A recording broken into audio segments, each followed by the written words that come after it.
Hello সবাইকে।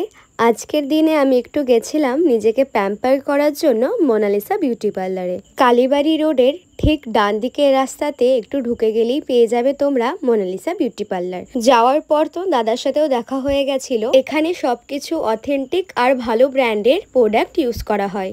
সামনেই কিন্তু পুজো, নিজেকে প্যাম্পার করার জন্য অবশ্যই এখানে আসতেই হবে।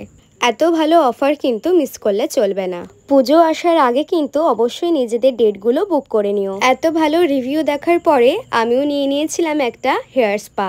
আমার হেয়ারটা এই কদিন ধরে প্রচুর পরিমাণে ফ্রিজি হয়ে রয়েছে। এরপরে শুরু হলো আমার হেয়ার স্পা। খুবই জেন্টাল ভাবে আমার ক্রিম অ্যাপ্লাই করার থেকে শুরু করে মাসাজ দেওয়া খুব ভালো হয়েছিল। তারপরেই চলে গেলাম ফেস ডিট্যান করাতে। সারাদিন রোদে ঘুরে ঘুরে এতটাই পরিমাণে ট্যান পড়ে গেছিল, তোমরা হয়তো দেখে বুঝতেই পারছো আমার কপালে কতটা পরিমাণে ট্যান। ডিট্যান করানোর শেষে চলে গেছিলাম হেয়ার ওয়াশ করাতে। একদিনেই আমার অনেকটা ট্যান কিন্তু উঠে গেছে, যেটা আমি এখন বুঝতে পারছি বাড়িতে এসে। স্পা করানোর আগে আমার চুলে এতটাই পরিমাণে জ্বর ছিল যে 1 ঘন্টা লেগেছিল আমার শুধু চুলের জ্বর ছাড়াতে। আর আফটার রেজাল্টটা তোমরা দেখতেই পাচ্ছ কতটা সিল্ক আর শাইন লাগছিল আমার চুলটা। এরকম রেজাল্ট পেতে গেলে কিন্তু মোনালিসা বিউটি পার্লারে আসতেই হবে।